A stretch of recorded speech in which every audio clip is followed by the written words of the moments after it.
radiolosangeles.cl presenta Yo elegí educar, un programa de la Universidad de Concepción y la Dirección de Educación Municipal, dedicado a la pasión, compromiso por educar y despertar talentos en esta área. Conduce Luis Francisco Torres. Hola a todos, ahora sí, ya estamos aquí en un nuevo programa de Yo elegí educar, un programa, cierto, lleno de sorpresas. Esta semana tenemos grandes invitados sobre la mesa, tenemos también la esperanza de llegar a muchas más personas y queremos recordarles, cierto, que estamos aquí junto a, cierto, estudiantes de la carrera de Pedagogía en Ciencias Naturales y Biología. Estudiantes, cierto, que se están preparando para enseñar. El día de hoy tenemos dos invitados bien importantes para nosotros, dos invitados que hoy día van a prestar su vocación al servicio, ¿cierto?, de la audiencia. Queremos comentar que este programa tiene un enfoque educativo, el interés de promover la enseñanza, el interés de poder llegar con un mensaje educativo a sus casas. Este programa está organizado por la Universidad de Concepción, Campus Los Ángeles, en conjunto o alianza, ¿cierto?, con la Dirección Comunal de Educación. Queremos presentar entonces a estos invitados del día de hoy. En primera instancia, queremos presentar a la profesora de Educación Diferencial y Educación General Básica. Ella tiene magíster en Educación y trabaja en el Colegio Manuel Blanco Encalada. Bienvenida a la profesora Elsa Pincheira Gallegos. Bienvenida, profesora. Muchas gracias por esta invitación. Estoy súper contenta de estar acá para conversar. Gracias a usted. Y por el otro lado tenemos a un profesor de matemáticas y educación tecnológica, egresado, al igual como la profesora Elsa Pincheira, de la Universidad de Concepción del Campus Los Ángeles. Quiero comentarles que él hizo una pasantía de un semestre en el extranjero, específicamente en Finlandia, y está cursando su último semestre en magíster en didáctica de la matemática, la Universidad Católica del Maule. Actualmente trabaja en el Liceo Bicentenario. Con ustedes, el profesor Esteban Aros Sánchez. Bienvenido, profesor. Hola, muchas gracias. Contento de estar aquí. Gracias por invitarnos. Gracias a los dos. Y bueno, vamos a pasar a nuestra sección, a una sección bien interesante, una sección que nos va a dar ciertas noticias que han pasado esta semana con respecto a la docencia. Quiero invitar a mis dos compañeros encargados de esta parte del programa, Ariel Merino y Camila Valenzuela, para que nos puedan comentar qué ha estado pasando y qué nos tienen que contar hoy día. Bienvenidos.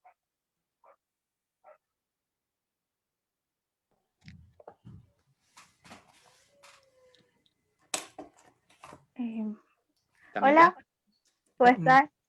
Hola, Ariel. Bueno, hoy día con mi compañero Ariel venimos a presentarles algunos avisos y noticias. Entre ellos tenemos la noticia de que la pandemia consolida la matrícula de carreras a distancia y siendo el área que más crece en educación superior. Esto se remonta al hecho de que internacionalmente la educación a distancia ha servido mucho como una modalidad, digamos, compartida con la educación presencial y que recientemente, producto de la pandemia, también se ha consolidado mucho en lo que es Chile y que también ha traído ciertas ventajas a aquellos estudiantes que no podían acceder a la educación superior porque no tenían los recursos para financiarse una estadía en la localidad de su universidad, por lo que no podían inscribirse a las carreras que querían estudiar. En cuanto a eso, dicen que en 2020, según el Mineduc, los estudiantes de primer año en programas a distancia ascendieron a 18.478, lo que es un aumento del 6,8% respecto del 2019, y del 94,7% frente a 2016, diciendo que hay instituciones que destacan ventajas inesperadas del teletrabajo al permitir tiempo para estudiar y reconocimiento de que la educación online no implica menor calidad, como se ha comentado anteriormente al compararla con la educación presencial. También queremos recordarles algunas fechas. Entre ellas tenemos que se aproxima el Día de la Astronomía, que es el 20 de marzo o a veces el 21 de marzo. Este día se utiliza normalmente para conmemorar lo que es la venida del otoño, que es cuando ocurre el equinoccio del otoño y pasamos del verano al otoño. En este caso, en la página www.diadelastronomia.cl se estarán presentando varias actividades para conmemorar la astronomía. También contaremos con otros días para conmemorar recursos y bienes importantes de la naturaleza, como el 20 de marzo también, que es el Día Internacional de la Felicidad, en el que se recuerda porque es un elemento importante del desarrollo y el bienestar de los seres humanos. También el 21 de marzo, el Día Internacional de los Bosques, donde queremos hacer conciencia sobre este ambiente y cómo se debe cuidar porque es el ecosistema de otros seres vivos. Y el 22 de marzo se recuerda el Día Mundial del Agua, que es un recurso esencial y que ha estado en disminución estos últimos años, y que también de parte del DAEM se estará haciendo un conversatorio sobre su importancia el día lunes 22 de marzo al mediodía a través del fanpage de radiolosangeles.cl.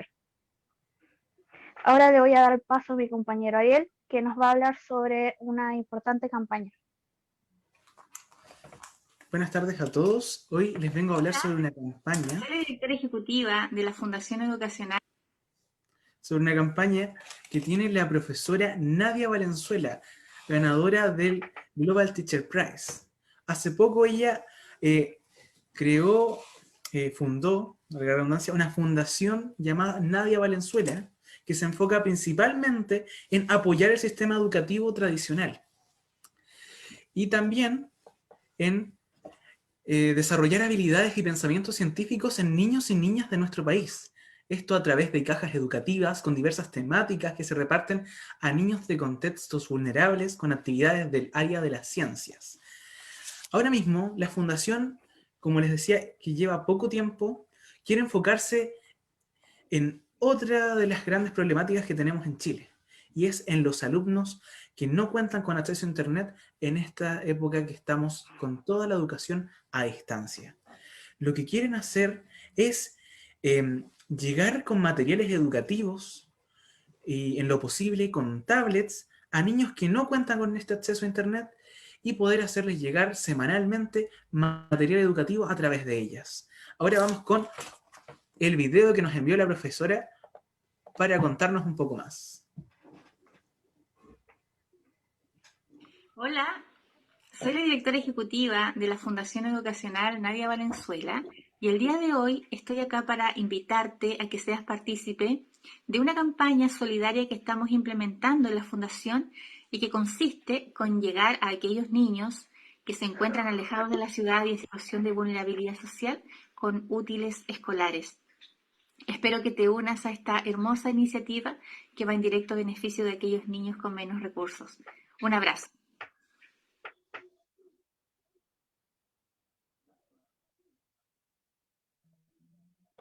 Aquí tenemos el afiche de esta actividad.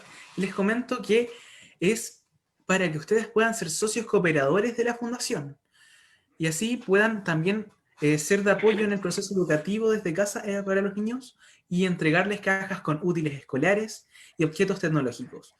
Aquí tenemos los datos de la profesora, que son Nadia Valenzuela Fuentes, su RUT y la cuenta de ahorro a la que pueden aportar. Y su email, nadiavalenzuela@yahoo.es. Si quieren más información sobre esta gran campaña, lo pueden revisar en la fundación que está en Facebook, Fundación Nadia Valenzuela, y preguntar sobre de qué otras formas pueden también apoyar en esta gran labor que está haciendo la profesora Nadia Valenzuela. Espero que podamos apoyarlos todos, que estén súper. Muchas gracias, Luis. Gracias, Ariel. Gracias, Camila, por mantenernos informados. Y queremos invitar a toda la gente a que se coloque, ¿cierto?, la mano en el corazón y coopere, porque estamos ya iniciando el sistema, ¿cierto?, escolar, el colegio. Varias personas, varios niños, adolescentes necesitan de nuestra ayuda y tenemos que ayudar cuando se puede.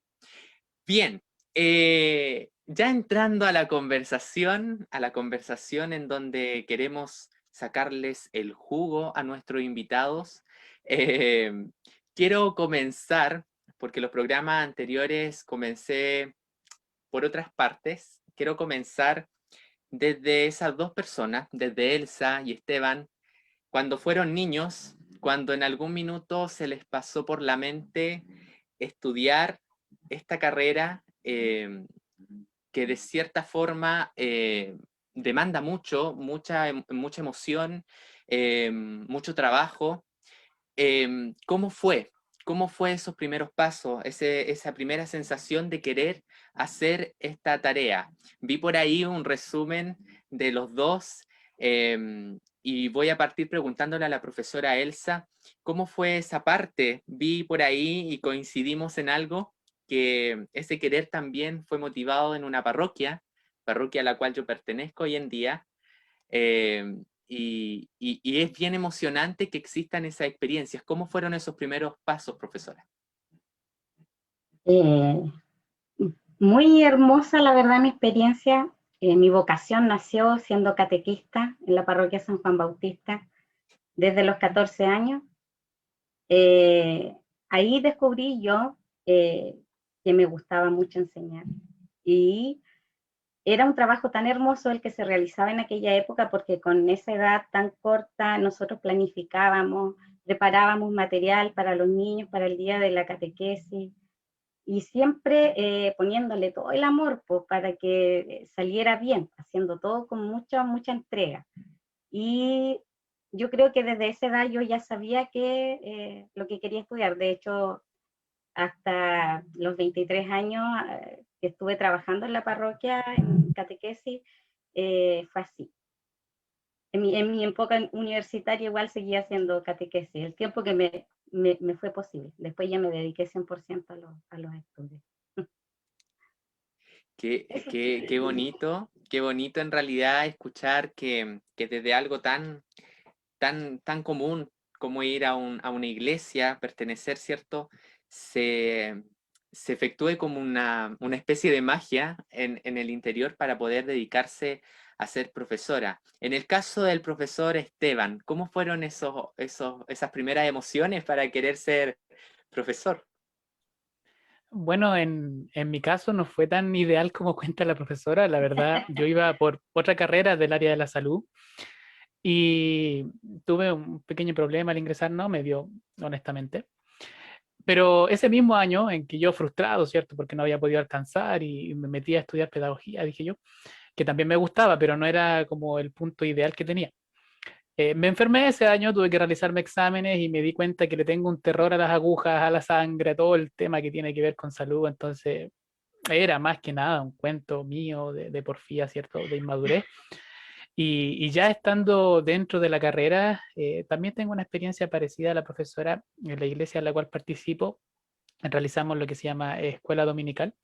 Y el año en que ingresé a estudiar mi carrera, también me nombraron como profesor y ya al día de hoy ya llevo 8 años trabajando con ellos. Entonces, reconozco también lo que dice la profesora, una experiencia hermosa, donde se ve más la vocación del contenido que la vocación de educar realmente. No importa qué es lo que estoy enseñando, sino ese amor por entregarlo, por hacerlo bien y con excelencia siempre. Ya en la carrera, mi tercer año ya comprometido, full, pero a lo mejor concuerdo con varias personas que a lo mejor me están escuchando que les pasó igual. A lo mejor no se dieron cuenta inmediatamente que era lo suyo, pero sí lo descubrieron en el transcurso y una vez descubierto ya se dedicaron de lleno. Yo creo que por ahí va lo mío.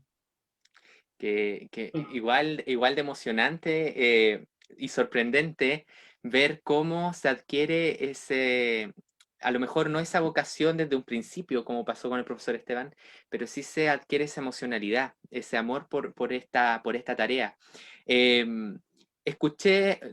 Leí por ahí una frase al final de un pequeño resumen que nos hizo la profesora Elsa para este programa, de que ella, cuando comienza esta tarea, comienza, ¿cierto?, con este cariño mutuo, y luego viene la enseñanza, decía. ¿Cómo lleva a cabo ese proceso tan a veces difícil, ¿cierto? Sobre todo en los tiempos de hoy, en los tiempos que han ido cambiando, ¿cierto? Los tipos de alumnos, pero sin embargo se conserva esos mismos sentimientos, esos sentimientos de cariño antes de comenzar ese proceso. ¿Cómo lo hace usted para poderse encantar con esa tarea? Yo pienso que, bueno, voy a hablar desde mi experiencia, obviamente. Es parte de la esencia de uno, de cómo uno es, de lo que uno, cómo uno se crió, de todos los valores que recibió en su hogar, ¿cierto? Yo creo que todo eso te va formando y te va haciendo la persona que finalmente te vas a convertir en el futuro. Estoy totalmente convencida de que un ambiente de amor, de papás sacrificados, de también donde las cosas se adquieren con mucho esfuerzo, son primordiales para poder definir lo que tú después vas a hacer en el futuro. En mi caso, yo siempre quise servir, porque ese fue lo que la vida a mí me llevó a hacer. Y entonces mi consigna, yo siempre recuerdo mi primer currículum, donde me tenía que describir, mi consigna fue: yo quiero servir a los niños, quiero ser un puente de llegada donde ellos primero se sientan acogidos, donde primero nos aprendamos a querer mutuamente, a aceptar, y después viene el otro proceso. Sin ese proceso emocional, en el proceso de enseñanza-aprendizaje no se logran los objetivos. De eso yo estoy muy convencida, en mis 18 años ya que llevo trabajando. Eso. O sea, una tarea completamente ligada a la emoción, completamente ligada al amor. El profesor Esteban, con cierto, no sé si decir cualidad o este sello, ¿cierto?, que tienen los profesores de enseñanza media, un poco más, ¿cierto?, serio, un poco más alejado, ¿cierto?, por cierto, la situación que se vive en ese proceso con los adolescentes. ¿Cómo llevar a cabo esa emocionalidad en la enseñanza media, sobre todo en una asignatura, ¿cierto?, como matemática? Bueno, la verdad es que nosotros solemos ser los odiados desde antes de entrar a clase. Y viene, ¿cierto? La frase típica, el viejo de matemáticas, ¿cierto? La vieja matemática se escuchaba tanto. Yo creo, y bueno, hay alumnos míos por ahí creo viendo la transmisión, así que pueden comentar si es así o no, que uno cuando sale de la carrera e ingresa a trabajar trae una imagen preconcebida de lo que quiere ser y de la personalidad más o menos que quiere tener en sus clases. Uno dice: yo voy a ser este profesor serio para que me respeten y se pueda avanzar y todo el tema. Pero ya con el paso y con el ir trabajando, yo creo que uno se da cuenta que para crear realmente lazos con ellos y que realmente quieran y pierdan ese miedo al profesor de estudiar, uno tiene que ser como es. Siempre manteniendo claro el respeto, el tema, ¿cierto?, la seriedad de lo que conlleva, pero mostrar su personalidad tal cual como uno es, no mostrar una careta siempre amargada, hablar con ellos, darle espacio para que también a uno le cuenten sus cosas. Tengo por ahí la alegría, no sé si alegría 100%, de un par de alumnas que me dicen: profesor, a mí yo odio las matemáticas, pero me encanta estar en sus clases. Entonces, yo creo que cuando a uno le dicen algo así, hay algo que a lo mejor se hizo bien. Quizá hice todo mal lo de matemáticas, pero la parte emocional está. Entonces, creo que ya es una ventaja y también uno tiene que reconocer en cierta medida que no todos contamos con las mismas habilidades ni las mismas destrezas para un área o una aptitud en específico. Entonces, partiendo de eso, sabemos que no todos son matemáticos y no todos van a aprender el ideal que yo quiero que aprendan, pero sí tiene que haber un mínimo. Y uno empieza a trabajar y apunta y dice que se esfuercen para que logren eso. Entonces yo creo que también, como dice la profesora, sumándome a que esta relación, lo socioafectivo, lo emocional, es súper importante en el aprendizaje de cualquier asignatura, no solo matemáticas, aunque nosotros siempre tengamos ese estigma del viejo de matemática que está ahí. Yo creo que por ahí va lo mío. Qué bien escucharlo de un profesor de matemática eso, ¿cierto? Y quiero tomarme de eso para hablar un poco de la flexibilidad y del criterio, ¿cierto?, que se toma por parte del profesor en el proceso de enseñanza-aprendizaje. Al momento de enseñar, al momento de evaluar, al momento de tomar decisiones para los alumnos. Esa parte socioemocional influye, esa parte de ver la psicología del niño, de ver las condiciones, en este caso del adolescente. Ustedes en su tarea como profesores, no quiero que generalicemos aquí porque en realidad puede ser muy distinta la realidad en otras partes, pero ustedes llevan a la práctica ese cariño y ese amor, esa comprensión al momento, ¿cierto?, de estos procesos, ¿cierto?, que se viven también en la escuela, profesora.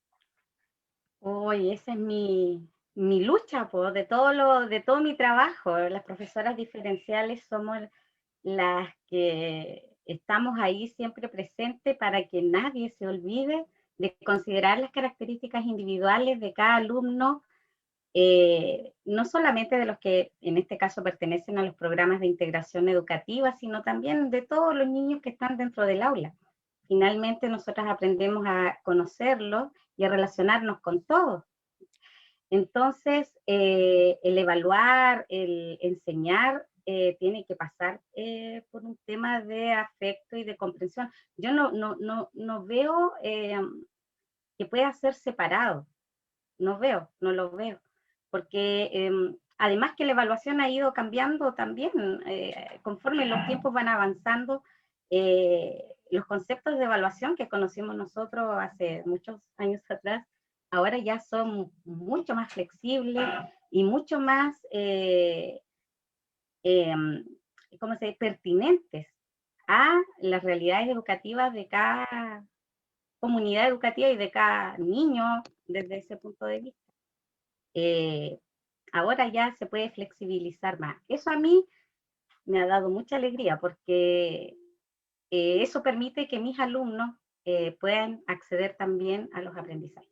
Y que todos en la comunidad educativa, ¿cierto?, estamos en función de eso. De que todo el niño, incluso aquel que más le cuesta, incluso a mi alumna con síndrome de Down, ella también pueda acceder y ser calificada de acuerdo a sus características, ¿cierto?, a lo que ella es. Exacto. El profesor, en este caso, ¿qué opina? Mira, como tú mencionabas el tema de la evaluación, yo creo que es un aspecto que hoy más que nunca está siendo trabajado, se está desarrollando, hay nuevas normativas. Y la idealidad y lo teórico nos dice que cada quien aprende su estilo personal, cada quien tiene su estilo de aprendizaje, su manera de estudiar, de comprender las cosas, distintas habilidades. Hace mucho sentido la imagen, no sé si han visto un profesor que está colocando en una prueba a distintos animales, un pez en una pecera, un mono, una tortuga, y les dice, ya, todos tienen que subir al árbol. Entonces la evaluación igual para todos, pero todos tienen distintas habilidades. Entonces la idealidad hoy en día nos lleva hacia allá, a tener una evaluación individualizada, idealmente para cada uno de mis estudiantes algo distinto. Yo concuerdo con que eso es lo ideal. Sin embargo, hablo desde la realidad de una sala, donde el tiempo es acotado, tengo 45 personas que me están escuchando, 90 ojitos que me miran y que piensan distinto y que no es el único curso que atiendo, entonces la realidad de uno como docente no permite hacerlo. Sin embargo, concuerdo en que sería el ideal y en la medida en que nosotros podamos ir avanzando de a poquito hacia allá, donde se mejoren las condiciones, a lo mejor tener cursos más reducidos, dar más tiempo, flexibilizar a lo mejor un poco el currículum de tal manera que no se nos exija pasar tanto, pero quizá de manera más profunda. Yo creo que se puede avanzar hacia allá y yo creo que son los cambios que vienen. Por el momento, tristemente, creo que no se logra. Creo que no se logra, hablando muy personalmente en lo mío, creo que yo no lo logro en mi sala de clases con todos mis estudiantes como debería, pero lo intentamos. Tratamos de variar con una estrategia, con algún tipo de ejercicio, a lo mejor adecuando las evaluaciones, como bien tiene que saber la profesora, las adecuaciones que Sí. tenemos que hacer. Y yo creo que eso es lo que se trabaja hoy en día, pero que estamos en progreso todavía y que tenemos que lograr más. Tienes toda la razón. ¿Puedo? Por supuesto. Tienes toda la razón. Nuestro sistema educativo acá en Chile lamentablemente dista mucho de las realidades o de lo que se nos presenta en tanto papelito nuevo que ha salido hoy en día, ¿cierto? Pero creo que sí podemos nosotros ir interviniendo no solamente en la evaluación, hay todo un proceso que uno ve y donde observa también el esfuerzo que pone cada niño en eso. Ahí sí podemos apreciar y valorar estos estilos distintos de aprendizaje. Concuerdo totalmente contigo en que es imposible que tú puedas hacer una actividad distinta para cada niño, no se puede. Pero sí, en el intervalo, a lo mejor de un semestre, se pueden ir aplicando distintas estrategias que me permitan a mí, en el fondo, ¿cierto?, sacar conclusiones con respecto a si el niño realmente está aprendiendo o no. Si me permite igual, yo creo que sobre todo en el contexto en el que estamos hoy día, otra cosa que prima bastante es la responsabilidad en cuanto a mi trabajo online. Yo creo que es muy valorado y nosotros lo hicimos en el liceo particularmente. Valoramos la participación en clase, valoramos la constancia y el ser puntual en el envío de tareas. Me pasaron casos contrarios también. Yo coloqué una tarea en abril y me llegó en noviembre. Se evaluó, se recibió también, pasamos, ya. Estamos trabajando sí en eso, ya lo normamos más este año, esperamos menos tiempo y todo, pero aquellos que sí trabajaron, aquellos que estuvieron conectados todos los días, que participaban en clase, que cuando les fallaba el internet avisaban, profesor, sabe que hoy día, no sé, hay un temporal y no puedo subirme al techo a buscar internet, perdóneme, no puede estar hoy día. Eh, sí, los casos rurales les pasaba algo parecido. No, sí, sí. Entonces yo creo que esa responsabilidad se valoró mucho el año pasado y también se consideró en cuanto a las notas, se tradujo en una nota finalmente, y nota positiva. Sí. Sí, yo creo Eh, que fue así al final. Se reflejó bastante los claramente, buenos rendimientos. sí, claramente creo que hay una tarea, como bien lo señalan los dos. O sea, hay algo pendiente en esta labor.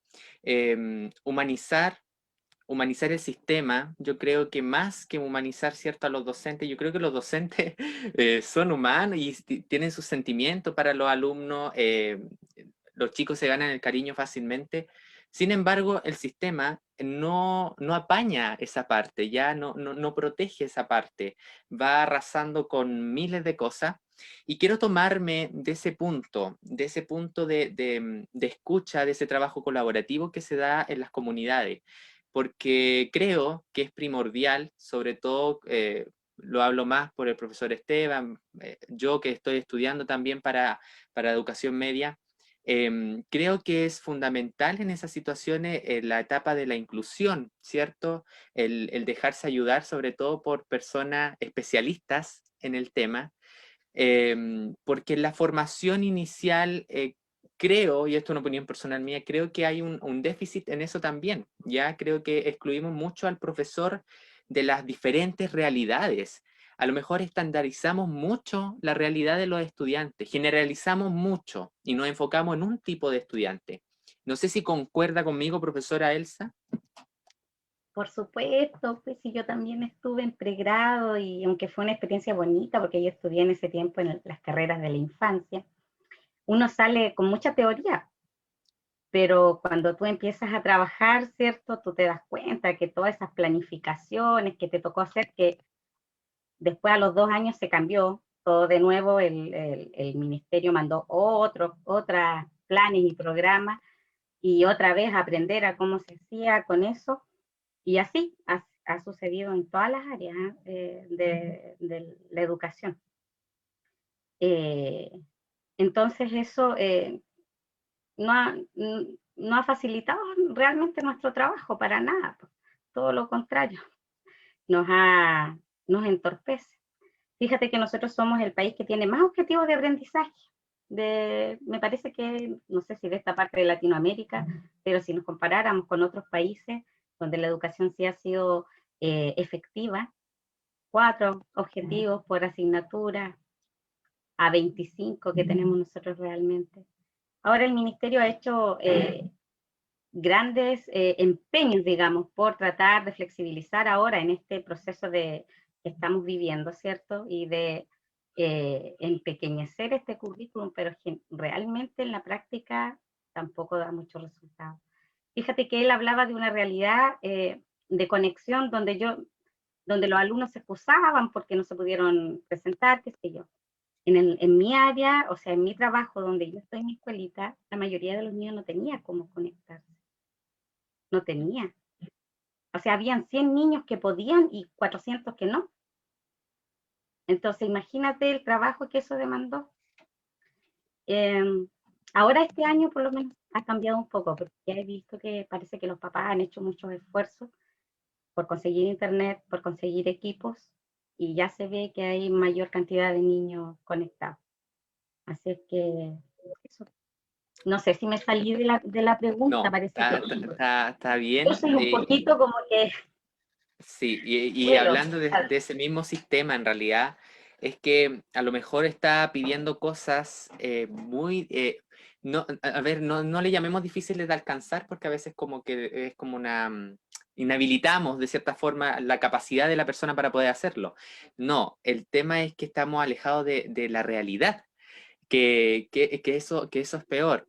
En el caso del profesor Esteban, en su experiencia, ¿cómo ha podido, cierto, evidenciar, cierto, que el sistema finalmente atrapa, de que finalmente, por más que quiera hacer muchas cosas, como cuando el joven, cierto, uno sueña despierto y sale de la universidad y quiere hacer miles de cosas, pero finalmente uno llega al sistema y no se puede? ¿Cómo se evidencia eso? ¿Cuáles son las mejoras que usted cree que podemos solicitarle, cierto, a las autoridades, que son finalmente quienes toman estas decisiones, porque muy pocas veces la toman los mismos profesores que están trabajando en los centros educacionales? Sí, para ir respondiendo más o menos de a una las preguntas, yo creo que ellos conocen desde hace mucho tiempo las peticiones y son las que el gremio de profesores siempre ha manifestado. Menos alumnos por sala, menos agobio en cuanto a los papeles que uno tiene que llenar, un currículum más reducido. Yo creo que eso ya está en boca de todos y la mayoría lo conoce. Ahora, para continuar con lo otro, yo creo que cuando uno es formado, desarrolla ciertas habilidades, competencias y son lo que plantea, ¿cierto?, con nuestro perfil de egreso. Pero bien me comentaba un profesor hace tiempo, me decía, pero el salir solo es una mitad, porque luego usted tiene que desarrollar competencias profesionales que solo se van desarrollando mediante la práctica. Muchas, que solamente la práctica, problemas, lo van dando. Se te cortó la luz, llevas un power, ¿qué haces? Improvisar, esa habilidad. Yo creo que todo eso se desarrolla en la cancha, estando ahí. Y uno tiene que tener esa flexibilidad y que es lo que yo creo que la universidad busca de nosotros, ser flexibles, darnos distintas herramientas para poder enfrentar todas esas dificultades. Ahora, con respecto a qué podemos ir haciendo, porque uno sale con esa idealización en su cabeza, en su cabecita, ¿cierto? Yo voy a cambiar el mundo. Al poco tiempo y al poco andar uno se da cuenta que no es posible. Uno solo no lo cambia. Pero como también me comentaba una profesora de mi formación, me decía, pero en su sala usted puede hacer la diferencia, con pequeñas cosas, con cambiar un poquito el entorno. Ya puede estar marcando a 45 niños con una actividad que haga distinta. Salimos de lo común. Entonces, yo creo que el día en que nosotros nos rendimos es cuando se perdió la batalla y cuando ya no podemos cambiar a nadie más. Entonces, ese esfuerzo y esa gana, y yo lo he visto mucho, me ha pasado a mí también, muy desmotivado, viendo distintas realidades, a lo mejor profesores que no se dedican o que ya los absorbió y que se entiende completamente porque las condiciones no son las ideales para uno. Quizás me va a preguntar más adelante, pero todo lo que yo aprendí en Finlandia y vi en esa realidad no es aplicable acá. Entonces yo llegué con un bajón tremendo de ver una realidad espectacular y después enfrentarme acá y bueno, lo que aprendí lo voy a aplicar en cuánto, 30 años más, si es que. Entonces, yo creo que una respuesta sí, y qué es lo que me pasó a mí en el liceo, y aprovecho de mandarle un saludo a todos mis colegas y al departamento de matemáticas, que tengo excelentes colegas que podemos trabajar juntos, podemos conversar, podemos ver un ejercicio, verlo entre 5 y cuando no me salió a mí, tener esa humildad de, ¿sabes? No sé hacer este ejercicio de matemática, aunque soy el profesor de matemáticas, ¿me ayuda? Ese trabajo colaborativo yo creo que es fantástico, que nos podemos compartir el material y nos apoyamos entre nosotros. Yo creo que ese es un paso hacia adelante de derribar todas esas barreras entre colegas, esa envidia que muchas veces existe y poder compartirnos, trabajar y entre todos tirar para adelante y remar hacia un mismo lado. Sí, qué Exactamente. importante. Me Sí, voy por a tomar, supuesto. porque me parece que también la pregunta apuntaba hacia eso, el trabajo colaborativo. Sí. Formar buenos equipos de trabajo es la base hoy en día para que una comunidad educativa pueda funcionar. Y sobre todo el trabajo que se da entre los pares. Yo creo que es súper importante dejar de lado, como decía usted, los egos y alinearse todos en una misma causa, digamos, ¿cierto? Lo que pasa en las distintas realidades educativas es que eso se ha ido con los años engrandeciendo, es la visión que yo tengo, se ha ido engrandeciendo, cada vez más estamos trabajando mucho más cohesionados los distintos profesores diferenciales, los de básica en mi caso, las profesoras parvularias también, aprovecho igual, voy a mandar un saludo porque si no después se van a enojar, un besito a todas mis coleguitas que saben que las quiero mucho. Entonces yo creo que el trabajo colaborativo es la base y lo más importante hoy en día para poder realmente entregar aprendizajes de calidad a nuestros estudiantes. Y lo otro, experiencias de trabajo. Yo pasé de trabajar en una escuela rural al sistema particular subvencionado y del sistema particular subvencionado al sistema municipal. Y la verdad es que han sido experiencias tan enriquecedoras en mi vida que yo creo que son, de hecho, lo que ahora hoy en día me permiten a mí ser como profesora. Y realidades totalmente opuestas, ¿ya? Donde yo recuerdo haber llegado a la sala del colegio teresiano, mi primer día de trabajo, y ver una sala llena de material didáctico, muebles llenos, y de tirarme de rodillas a llorar porque había dejado mi escuela rural, donde había ganado recién un proyecto para poder implementar una sala y decidí irme. Y dejé ese proyecto ahí, se lo ganaron ellos y yo no pude disfrutarlo. Y ver esa realidad tan opuesta, tan opuesta. Y después llegar al sistema municipal donde se tiene que repartir entre muchos la misma torta, entonces también se ve más en decadencia. Vamos a profundizar también en ese tema, sobre todo en su experiencia de formación, ¿cierto? Inicial para esta carrera. Pero antes quiero invitarlos a que podamos saber lo que está opinando la gente en su casa. Hay harta gente viéndonos, así que voy a invitar a Valeria Garcés, estudiante de la carrera de Pedagogía en Ciencias Naturales y Biología de la Universidad de Concepción, a que nos pueda contar qué nos está diciendo la gente en las redes. Hola a todos, muchas gracias. Buenas tardes a toda la gente que nos está viendo en sus casas, que se dedica un tiempito todas las semanas para que se pueda interesar como todos nosotros, este grupo que armó de hablar sobre la educación desde la vocación. Un saludo también a los profesores invitados y voy a leer unos pocos saludos que llegaron en Facebook y unas preguntitas que nos llegaron por Instagram.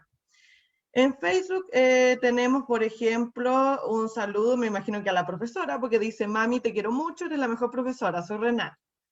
Tenemos como una profesora comprometida y con vocación, grande profe Esteban, tenemos muchos saludos, son varios de que son buenos profesores, grande profesor, super profesora. Tenemos otros saludos como... todo mi respeto a los docentes por su entrega y vocación. En medio de la pandemia han continuado realizando su labor. Excelente entrevista, saludos. Y aparte de eso voy a leer y voy a dejar que esta vez nos llegaron unas preguntas un poco más direccionadas a cada uno de los profesores. Obviamente los dos pueden dar sus comentarios. En primera instancia tenemos cómo se ha suplido la pizarra para enseñar ejercicios matemáticos en tiempos de COVID. Y por otro lado tenemos qué técnicas se requieren para trabajar la educación diferencial en tiempos de pandemia. Eso. Muchas gracias. Gracias, Valeria. Y ya están las dos preguntas. ¿Quién comienza respondiendo? La profesora Elsa tiene el micrófono activado. Oh, Esteban era la primera pregunta, pero bueno. Hoy ha sido todo un desafío, por Dios. Mira, yo te puedo contar desde comienzos del año pasado, cuando esto empezó, que la verdad es que nadie sabía qué hacer. Yo creo que a muchos colegas nos pasó, yo no sabía cómo hacerlo.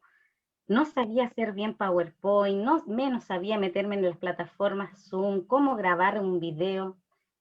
Pero sabes tú que ahí es donde está esta unión con las colegas, mi divino grupo de profesoras diferenciales de mi colegio, chiquillas, las quiero mucho, Sandrita, Rocío, Betania, Inesita, Valesca, porque sin ellas la verdad que esto no hubiese sido posible. Empezamos a ayudarnos entre todas, una se empezó a meter en una plataforma, en otra, de repente en conversaciones con conocidas profesoras, oye, Meet funciona así, se puede hacer esto otro, y absolutamente autocapacitando, ¿no es cierto?, en todo ese proceso. Al principio yo decía, ¿cómo lo hago? ¿Cómo le explico este cuento a los niños para que yo sé que ellos cuando yo se los leo entienden mejor? Entonces me grababa, primero empecé grabándome los audios y mostrando las imágenes. Después ya capté que me podía grabar yo en vivo y en directo y ir mostrando el Power y todo eso, y empecé a mandar cápsulas, lo que yo creo que todo el mundo empezó a hacer. Y las famosas guías, que el proceso era junto a nuestras colegas, ¿cierto?, de matemática, de lenguaje, que ellas nos mandaban su guía y nosotros la adaptábamos según las necesidades de cada alumno y se reenviaba. Cada papito sabía, yo se lo mandaba cada correíto, mire, este es para su hijo. Y después ya cuando captamos que estaban habiendo muchos problemas, por ejemplo, para imprimir y todo eso, llegó agosto, la municipalidad dijo, empiecen a conectarse todos, porque ahora la plataforma sí se puede, y empezamos a hacer clases online. Yo creo que ahí nos cambió la vida, yo creo que ahí fue mucho más organizado todo, ya los tiempos se fueron también organizándose en tu vida diaria de tu casa y para poder cumplir como en tu trabajo. Y ahí empezamos a hacer clases online y a mí se me abrió el mundo. Cuando yo vi las caras de mis alumnos y que ellos eran tan responsables de conectarse a mis sesiones individuales en general, o de máximo 2 alumnos, y empezar a trabajar por lo que enseñaba la profesora de matemáticas, yo se los volvía a enseñar, se los enseñaba con otra ayuda, a lo mejor más visual, obviamente reduciendo algún tipo de ejercicios que yo sabía que, conociendo a mis alumnos, les iba a costar más, y de esa manera ir dando los espacios para que consultaran. Y pasaba mucho que en las clases online los niños no se atreven a consultar a los profesores las dudas, pero al estar con la profesora en forma individual, ahí sí, pues, ahí está la confianza, ahí está ese es que no entiendo. Empecemos de nuevo todo entonces, y vamos borrando mi pizarra o el PowerPoint, volviendo a hacer el ejercicio hasta que quedaban claras las cosas.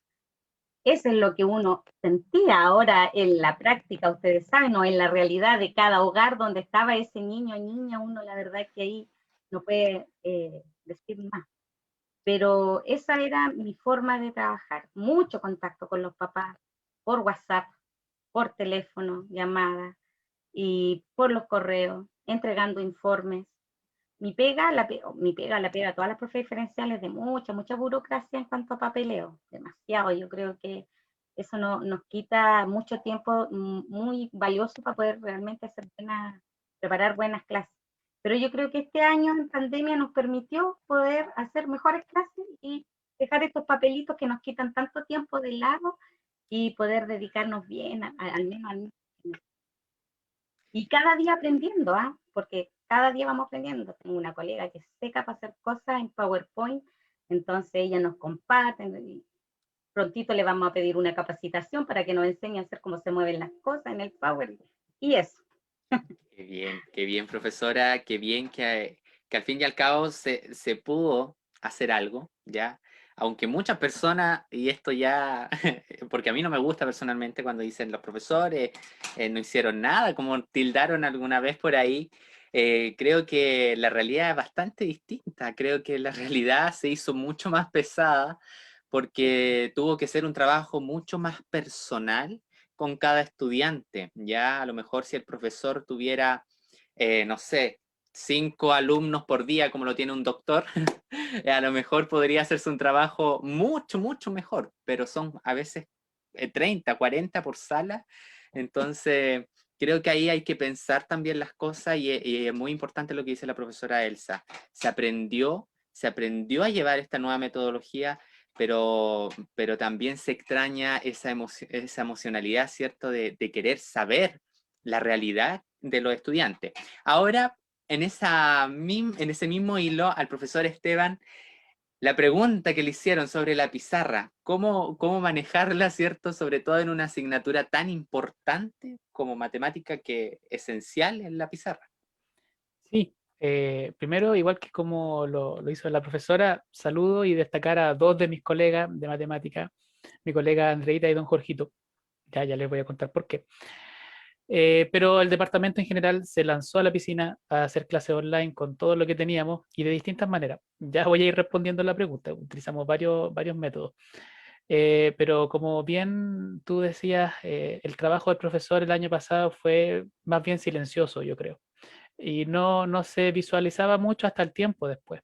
Las horas que uno dedica extras para hablar individual con los alumnos, y algo aquí muy personal de los profesores de matemática, a lo mejor estará bien o estará mal. Un día en que no alcanzábamos a preparar material, por X razón, uno va con su plumón y hace la clase, y se acabó. Y con el plumón sale adelante, ya se puede hacer. Pero ahora no, ahora hay que siempre disponer de un material, tenerlo preparado para las distintas clases que uno tiene. Y como bien tú decías, no atendemos 5 personas. Yo en lo personal en mis cursos atendo a más de 200 alumnos y la realidad de mis colegas que tienen asignaturas como educación tecnológica tienen muchos más cursos, más alumnos todavía. Sí, es cierto. Entonces difícil trabajar con cada uno de ellos. Ahora ya para retomar la pregunta, dentro del departamento varias estrategias.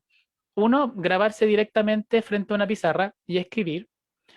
Dos, algunos colegas se colocaban la cámara aquí y un papel abajo y iban escribiendo y enfocaban solamente su mano.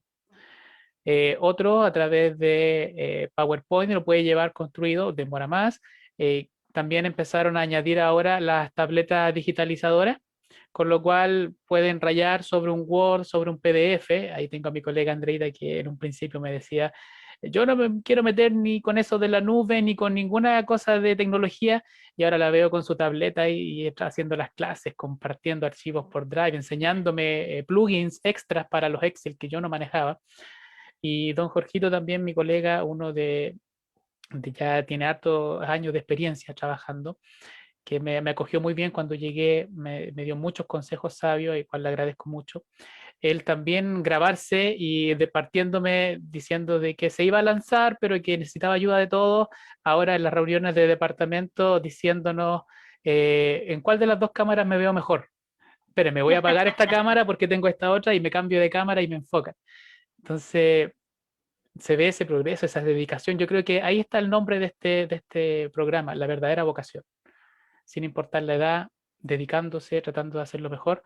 Y yo personalmente, que soy un poquitito más tecnológico, utilizo una pizarra online que se llama Hydro, en la cual puedo escribir mediante comandos. Reconoce los mismos comandos de LaTeX, quien conozca por ahí.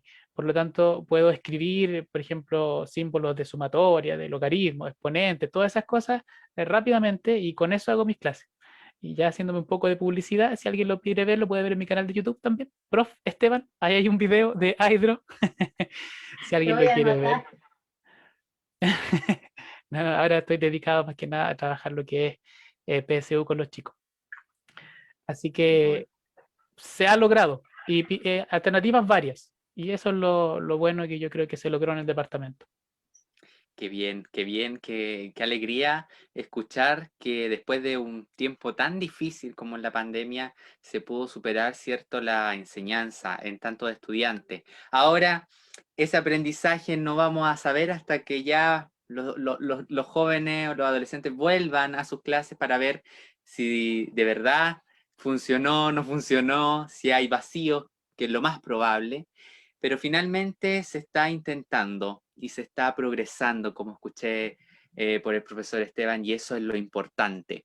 Ahora quiero retomarme a mi compañera Valeria, pero antes les voy a dejar la pregunta porque quiero saber su formación inicial, su formación en pregrado, en la Universidad de Concepción. ¿Cómo fue? ¿Cómo fueron sus prácticas?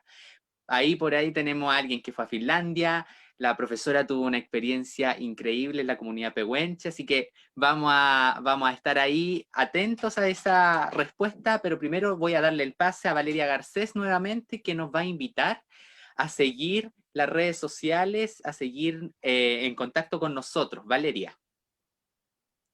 Gracias nuevamente. Ahora vengo a hablar un poquito de lo que somos nosotros como Yo Elegí Educar, el equipo que está detrás. Personalmente estoy encargada de las redes junto con otra compañera y le voy a contar un poquito de las redes que tenemos.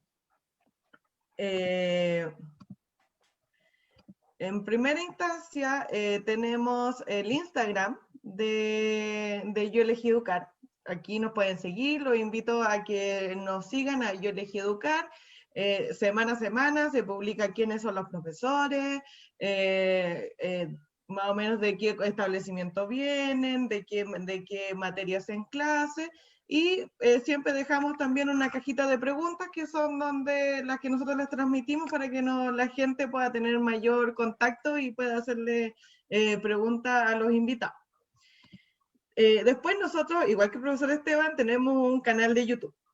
En el canal de YouTube pueden encontrar todos los capítulos. Ahí van a quedar guardados. Nosotros, el equipo, se dedica a pasar, a editar y subirlos a esta plataforma para que puedan tener siempre acceso, porque de repente uno no sabe, Facebook, de repente lo que puede pasar. En YouTube van a tener siempre acceso a todas las entrevistas, si se perdieron un capítulo y querían ver quién era el profe invitado, qué nos tenía que decir, ahí lo pueden ver.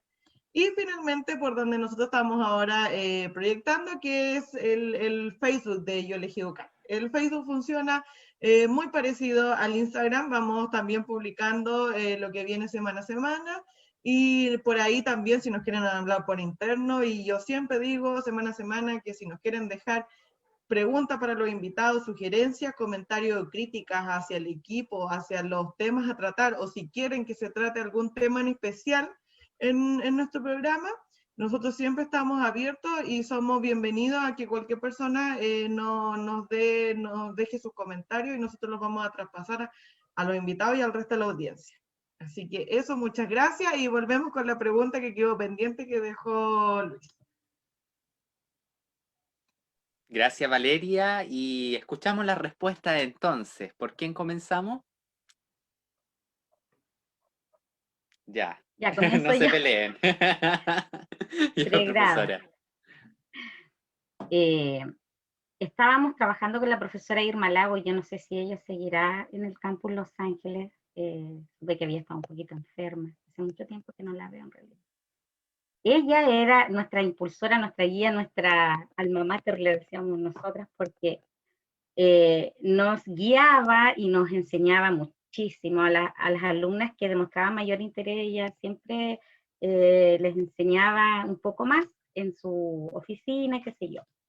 Iniciamos un proyecto que finalmente se iba a convertir en nuestra tesis, que era en base a un método de lectoescritura que ella misma había inventado, ¿ya? Y que era un método de lectoescritura que ella quería probar en niños pehuenches, para ver si daba resultados. Que finalmente el método en equilibrio, me recordó Sandra el nombre del método, pero que en el fondo es como un poquito de cada uno de los métodos que hay para aprender a leer y a escribir. Y nosotros nos fuimos a hacer nuestra práctica, mis dos amigas, ahora colegas, a Villucura, una localidad que queda cerca de Santa Bárbara, en la precordillera, que es muy pequeñita, pero la UDEC ahí tenía, no sé si todavía lo tiene, un predio que correspondía a ingeniería forestal en esos años. Y ahí tenía locaciones para los alumnos, y bueno, nos fuimos las tres ahí a instalar por un semestre. eh, con nuestras mochilitas, nuestras cartulinas, todas nuestras cosas para enseñarle a leer a los niños pehuenches con este método en equilibrio, que consistía mucho en considerar de base la lengua materna de ellos, ¿cierto? El Sedungún, y unirlo con el español. Fue una experiencia, pero maravillosa, primero de amistad, porque con mis dos amigas somos comadres hoy actualmente, cada una es madrina de mis dos hijos, y fue una experiencia de donde tú aprecias hasta el más mínimo lapicito que aparece, porque los recursos son súper escasos, donde la beca presidente de la República que me había ganado pasaba mucho para poder cubrir pasaje y todo lo demás, porque estábamos de lunes a viernes y el viernes nos veníamos y el domingo nos íbamos de nuevo en la tarde. Y fue una experiencia realmente enriquecedora.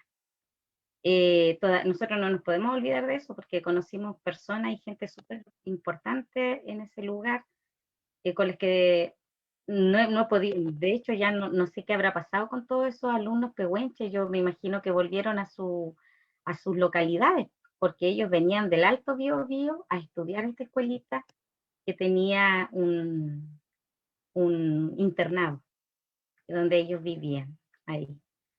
Así es que sí, fue una experiencia realmente hermosa. Nos íbamos caminando, subíamos un cerro, pasábamos por un bosque a llegar a la escuelita. En invierno la escarcha era como caminar en un lago congelado. Y así lo logramos, gracias a Dios. Fue una linda experiencia. Qué adrenalínico, qué potente, simplemente un gesto de vocación, de querer enseñar, sobre todo a personas que lo necesitan. No es que lo necesitan, yo creo que todos necesitamos educación, todos, pero sí requieren de esa necesidad de estar más con ellos, del docente más cercano, del docente más involucrado, ¿cierto?, en las necesidades de ellos. En caso del profesor Esteban, vi ahí que tuvo, ¿cierto?, el privilegio de ir a una pasantía al extranjero en Finlandia. ¿Qué análisis, qué aprendió, qué vivió? ¿Cómo fue esa experiencia, profesor? Sí, para referirme solo a eso y no extenderme demasiado. Yo la realicé ya en mi tercer año, a mitad de tercer año, año 2015. 2014 previo había realizado una pasantía en Nueva York, en Nazareth College, para aprender inglés, gestionada por, sobre todo, y aquí le agradezco mucho, a quien era mi jefe de carrera, don Ramón Elías. Él se gestionó todo aquello, mérito de él, no mío. Y luego de eso realizo la pasantía en Finlandia. La verdad, podíamos escoger la beca en ese sentido, era súper amplia, nos permitía escoger cualquier universidad que tuviera convenio con la Universidad de Concepción. Y la Universidad de Concepción, en ese sentido, espectacular, con muchas redes universitarias en distintos países y continentes. Y yo, como sonaba mucho Finlandia, siempre se nombró el ideal de la educación en aquel tiempo, quise conocer la realidad. Y me aventuré y fui con mi inglés, que me defendía después de esa pasantía, y participé. Yo creo que una experiencia de enriquecimiento, pero en muchas áreas, muchas, desde el punto en que me toca vivir solo. Yo con mis 21 años aprender a defenderme, llevar mi lugar. No tanto así en la pasantía anterior, porque en la pasantía anterior estaba en una habitación de la misma universidad. Ahora no, yo arrendando mi propio departamento, viendo todos mis temas, me depositaba el dinero en la beca solamente. Y todo, aprender a cocinar, estar ahí en mi casa, ¿cierto? Acostumbrarme al clima, que es distinto, muy distinto. En ese país tan nórdico, es como el sur de Chile, días muy cortos en el invierno, donde prácticamente el sol no aparece, pero enriquecedora, completamente. Yo creo que tanto por las asignaturas que tomé, como personal. Entonces, a todo aquel que tenga la oportunidad, que tenga el beneficio, yo lo insto que no se quede por miedo y que se la jueguen, que lo hagan teniendo la posibilidad. Uno crece mucho de distintas maneras. Aprende a conocerse y ver realmente si está hecho o no para lo que viene. Ahora, en cuanto a lo más pedagógico, realicé cursos, tomé cursos que se complementaban con mi carrera, que después convalidaba, y también realicé pasantías de observación. En las pasantías de observación, y esta fue una conclusión que yo me traje y que compartí varias veces, en algunas exposiciones incluso, que la formación en cuanto a cómo sale un profesor finlandés recién egresado y nosotros no es muy distante. ¿Ya? Si bien tienen más asignaturas en algún sentido y profundizan también distinto, no estamos tan lejos de ellos en cuanto a sus competencias y las de nosotros. Sin embargo, las condiciones en las cuales trabajan son un mundo de diferencia. También me deshice de varios mitos que uno tiene acerca de la cultura finlandesa. No todas las escuelas tienen profesores, 3 profesores en el aula, a veces algunos tienen 1, sí tienen los horarios más acotados, tienen menos cantidad de alumnos, cuentan con recursos, pero todo eso conlleva a facilitarles mucho el trabajo al profesor. ¿Ya? Yo los vi acostumbrados también a compartir experiencias, yo los vi reuniéndose después del recreo en la clase. El lugar donde yo fui era un centro de formación especializado de profesores. Entonces, a mí me extrañaba clases donde habían 8 estudiantes y 6 profesores atrás mirando la clase. Entonces yo muchas veces decía, hay más profesores que alumnos en la sala. Esos fueron casos particulares que me tocó vivir y que más me marcaron, porque todos observaban la clase del profesor en formación y después le comentaban, pudiste haber hecho esto, esto, otro, te manejaste con esto. Entonces ese tema de la evaluación lo vi distinto. Uno acá no quiere que nadie entre a su sala porque no quiere que vean cómo hace la clase muchas veces. Y una triste realidad, tenemos un concepto muy distinto de lo que es la evaluación en cuanto a nuestra labor docente, porque solemos asociar la evaluación con un carácter punitivo, de castigo, si lo haces mal tienes esta sanción y esto. Allá no, se pretende mejorar, subir. Entonces yo creo que por muchas áreas y aspectos, para no explayarme más tampoco, es que fue muy enriquecedora. Sin duda, grandes experiencias, la de los dos. Nos viene un mensaje de que tenemos que seguir aprendiendo, tenemos mucho, mucho, mucho por aprender. Y quiero agradecerles porque ya estamos llegando al final del programa. Quiero agradecerles enormemente su disposición, su tiempo. Sé muy bien que ya están trabajando de lleno, ¿cierto? En todo lo que tiene que ver las clases, programando, me imagino que planificando, que están entretenidos, haciendo miles de cosas. Lo felicito y le doy las gracias por dedicarse a esta tarea tan importante, tan bonita de ser profesor. Junto al equipo, nosotros atrás trabajamos con la ilusión, ¿cierto?, de generar cambios, de estar permanentemente entregando nuestro servicio para los demás, para los estudiantes, y creo que muchos profesores también lo están haciendo desde ya, como ustedes. Muchas gracias, gracias a los dos. Voy a invitarlos a que nos despidamos, los dos, con una frase final del programa, en donde tienen que decir su nombre, yo elegí educar y tú te animas, y eso va a quedar guardadito para nosotros para el final de esta temporada. Comenzamos con las damas, profesora. Muchas gracias, ha sido una linda experiencia esto, lo agradezco mucho. Yo soy Elsa Pincheira y elegí educar. Muy bien, ¿el profesor? Sí, levantaba el dedito por una oportunidad antes de que me reten mis alumnos. Un cariñoso saludo a mi curso de jefatura, primero B, y también a quienes me están acompañando del cuarto C. Mucho cariño para ellos, son excelentes cursos y sé que vamos a salir adelante con todo lo que se viene. Yo soy Esteban Aros, elegí educar, ¿y tú te animas? Muy bien. Gracias entonces a los dos, gracias por acompañarnos, gracias a la audiencia que tuvimos, que fue bastante el día de hoy, varios comentarios, varios mensajes, les agradecemos enormemente y nos vemos el próximo jueves por Radio Los Ángeles, en el mismo canal a la misma hora, aquí en Yo Elegí Educar. Muchas gracias. Yo elegí educar.